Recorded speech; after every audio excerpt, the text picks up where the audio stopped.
Hello everyone, welcome to my course ESDM, that is Entrepreneurial Software Development and Management. I am Professor Poonam Shinde, Assistant Professor from IT Department, PICT Pune. So today's presentation topic is data modeling. So this is very important topic because data modeling helps us to understand which data we require for design and coding. Yes, so let me first explain the content of today's presentation. We will cover three major part of data analysis modeling here. So first is data modeling, then class-based modeling and CRC modeling. So in database modeling, we are going to cover the ER model. So in class-based modeling, we are going to cover a class diagram and then we are going to cover a CRC diagram. So by the end of this session, you will understand how the data and object are analyzed before actual system development. Okay. So let us begin with data modeling. So data modeling is the process of identifying the data that need to be stored in the system and understanding the relationship between different items. So in simple words, data modeling helps us answer three important questions. First is what data should be stored. Second is how it is data related. And third one is how can the data be efficiently retrieved. So data modeling is mainly represented using an entity relationship diagram, or we can also call it as a ER diagram. Yes, so first of all, we'll see the definition of data modeling before starting the data modeling. So data modeling is the uh, process of producing a diagram called an ER diagram that shows the relationship between various type of information stored in a database. So it helps us think systematically about key data points, then how data should be grouped and how different data elements are related. So before creating a database, data modeling acts as a blueprint of your database or your system data. So let's start with entity relationship diagram. So these are the symbol used in entity relation diagram. So before starting the entity relation diagram, how to draw a entity relation diagram, first of all we'll understand what exactly ER diagram is. So an entity relation diagram is nothing but a graphical representation of your data. It usually shows entity, attribute, relationship between the entity, then we have a derived attribute, multi-value attribute, so many attributes are there. So ER diagram are mainly used during the analysis and design phase of the software development. So let's move to the symbols used in ER diagram. So first of all we have this rectangle symbol. So rectangle symbol is used to represent an entity. So what is entity? Entity is nothing but external object. We can call it as entity is nothing but some actors, stakeholders, then users we have in system. So this is nothing but an entity. Okay. Then we have weak entity here. So weak entity is represented using double rectangle. Yes. So what is weak entity? Now we know entity. So entity is a main object. Yes. And weak entity is nothing but who don't have a primary key, who is depend on another entity. So this is an weak entity. Now next is diamond shape. So diamond shape represent the relationship between your multiple entities or multiple attributes. So we use a line to connect this relationship with attribute and entities. Okay, so this symbol makes ER diagram easy to understand and standard across all the industries. Okay, so we'll see in detail what exactly entity is. So an entity is a real world object that can be uniquely identified. For example, student, employee, teacher, course, book, library. So these are the nothing but each entity, and each entity represent a table in a database. Then we have a weak entity. Yes, so weak entity is represent using this double rectangle. Yes, so when you see a double rectangle, so you can easily understand that this is a weak entity. So a weak entity is an entity that does not have primary key of its own. Yes, so it is depend on the another strong entity for identification. So dependent entity depend on employee entity. Without the employee, the dependent cannot exist. Yes, so this is the weak entity. So next we have relationships. So for connecting entities or attributes, we have a relationship. So showing a relationship between attribute and entities, we use this relationship, that is diamond shape, and we connect these entities with attribute using a single line. So now what is an attribute? So attributes describe the properties of an entity. So suppose student is an entity. So what is the property of student? So his or her date of birth, the name, roll number, address. So it can be attribute of your student entity. Yes. So attribute provide detailed information about your entity. Now what is, so in attribute we have key attribute, composite attribute, multi-value attribute, then derived attribute. So we'll see what is derived attribute. So derived attribute is calculated from another attribute.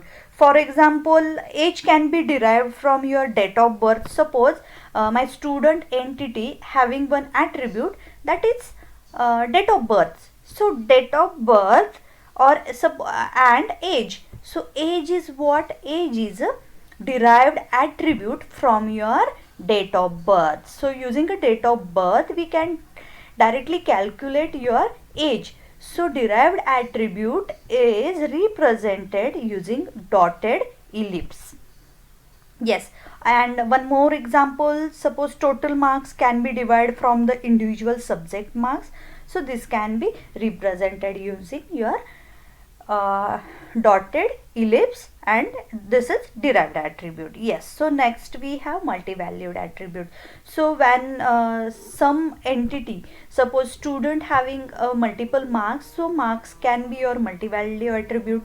Then student may have email address, multiple email address, so this can be your multi-value attribute. Then suppose I'm having what we can say, suppose a teacher, so teacher phone number, so teacher may have more than one phone number, so this is a multi-value attribute.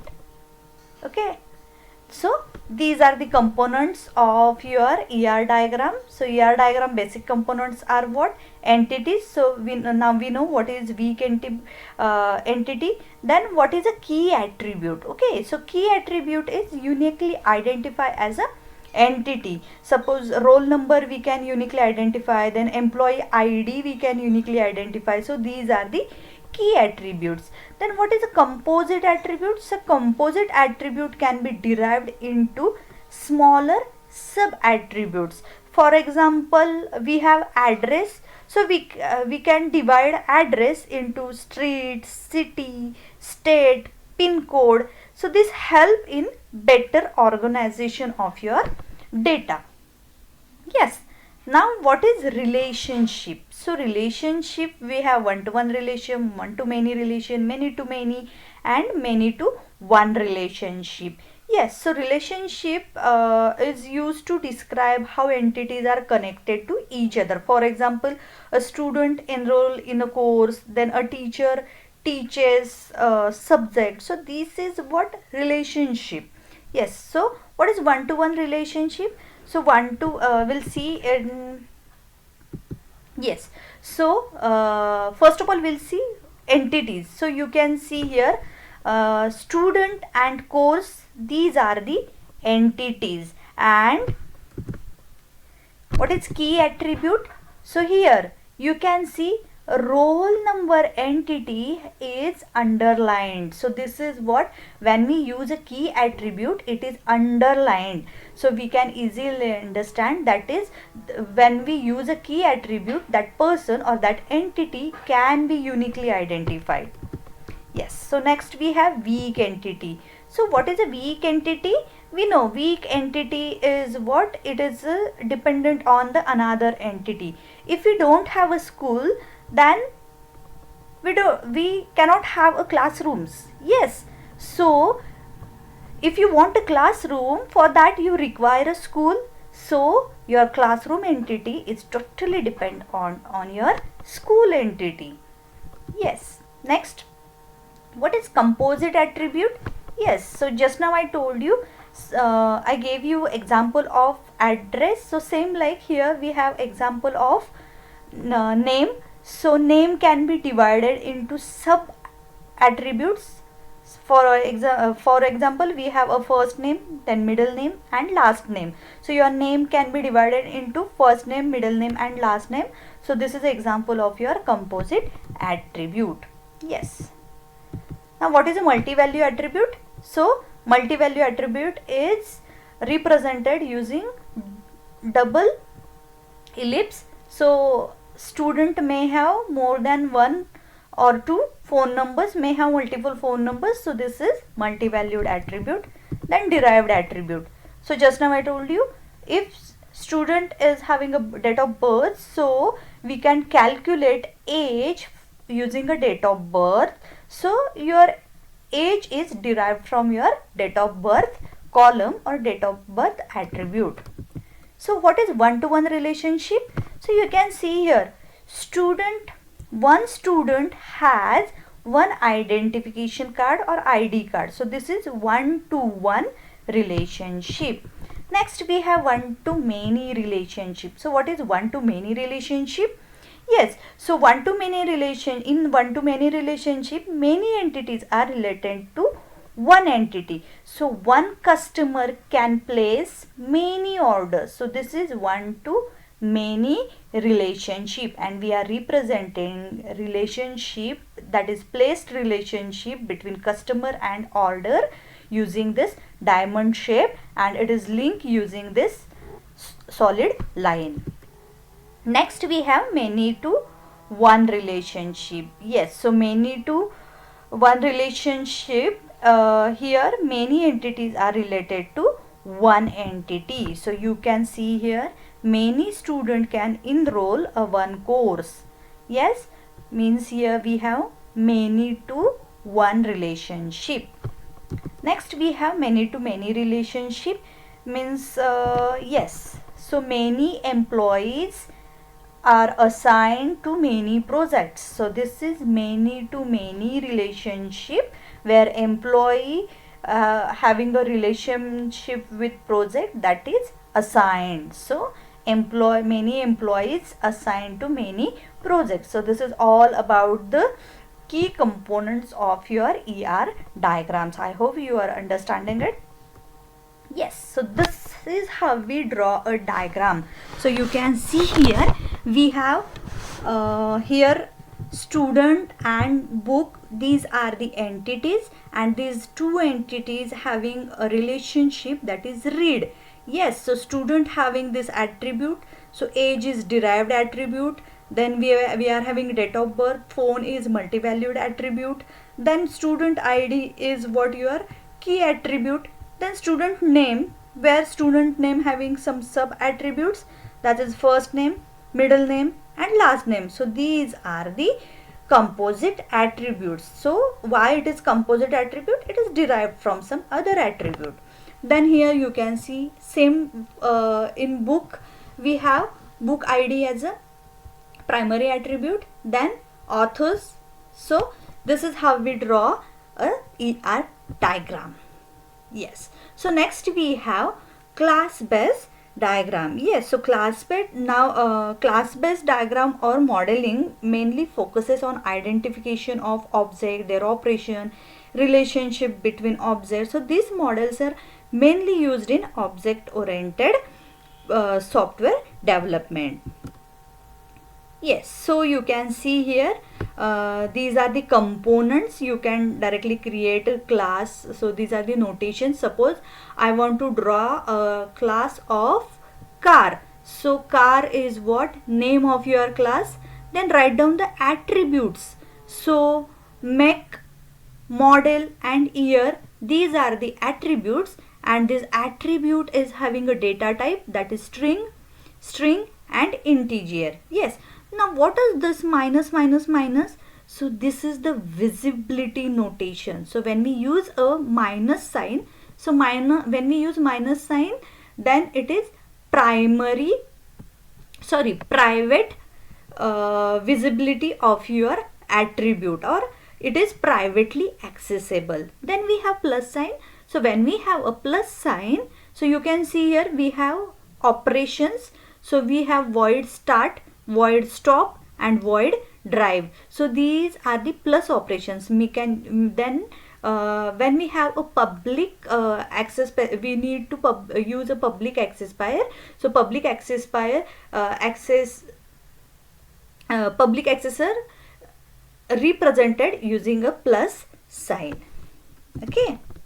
Yes. So this is how we draw multiple classes, and multiple classes are connected using this arrow line. Yes, or it may have a relationship, that is 0 to 1 lives at 1, means 0 to 1 person lives at one address. So you can see here this address is having multiple attributes, and this is it has a public access specifier.